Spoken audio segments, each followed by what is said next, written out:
আসসালামু আলাইকুম রহমতুল্লাহ। প্রিয় দর্শক, আপনারা সকলে কেমন আছেন? আশা করি ভালো আছেন। দেশ কিংবা প্রবাসে থাকা সকল ব্যাংক গ্রাহকদের জন্য এটি খুবই গুরুত্বপূর্ণ নিউজ। আশা করি পুরো ভিডিওটি দেখবেন।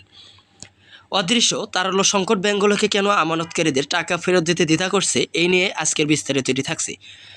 আপনারা যদি আমাদের চ্যানেলটিতে একদম নতুন হয়ে থাকেন তাহলে অবশ্যই চ্যানেলটিতে সাবস্ক্রাইব করে বেল বাটন অন করে রাখবেন, যাতে সবার আগে সবসময় আপনাদের কাছে নিউজের নোটিফিকেশন পৌঁছে যায়। আপনাদের একটি লাইক, কমেন্ট, শেয়ারের মাধ্যমে আমাদেরকে নিত্য নতুন সব নিউজ উপস্থাপন করতে উৎসাহ যোগায়। বাংলাদেশের ব্যাংকিং খাতে এখন সবচেয়ে বড় উদ্বেগের নাম অদৃশ্য তারল্য সংকট। বাইরে থেকে অধিকাংশ ব্যাংকের কার্যক্রম স্বাভাবিক মনে হলেও ভেতরে নগদ অর্থের চাপ, অস্থিরতা এবং আমানত ধরে রাখার প্রতিযোগিতা ক্রমেই তীব্র হয়ে উঠেছে। সাম্প্রতিক সময়ে দুর্বল ব্যাংকগুলোকে টিকিয়ে রাখতে বাংলাদেশ ব্যাংকে একাধিক দফায় বিশেষ তারল্য সহায়তা দিতে হয়েছে।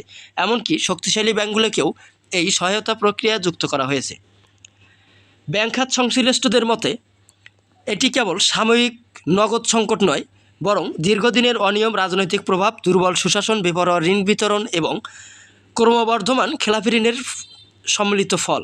বিশেষ করে কিছু দুর্বল ব্যাংকের বড় অঙ্কের অর্থ উত্তোলনে বিলম্ব, অতিরিক্ত সতর্কতামূলক ব্যবস্থা এবং তারল্য সহায়তার উপর নির্ভরশীলতা সাধারণ আমানতকারীদের মধ্যে উদ্বেগ বাড়িয়েছে। ফলে প্রকাশ্য আতঙ্ক না থেকেও নীরবে আস্থা কমেছে এবং অর্থনীতিবিদদের ভাষায় সাইলেন্ট ব্যাংক রান এর ঝুঁকি তৈরি হয়েছে।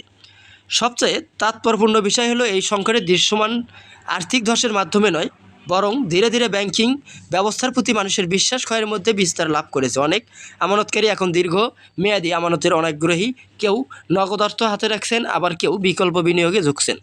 ফলে ব্যাংকগুলোর আমানত প্রবাহ নগদ ব্যবস্থাপনার উপর বাড়তি চাপ তৈরি হয়েছে। এমন ব্যবস্থাপনায় প্রশ্ন উঠেছে, ব্যাংকে রাখা মানুষের অর্থ কতটা নিরাপদ এবং কেন কিছু ব্যাংক আমানতকারীদের টাকা ফেরত দিতে অনীহা এবং ধীর গতি দেখাচ্ছে।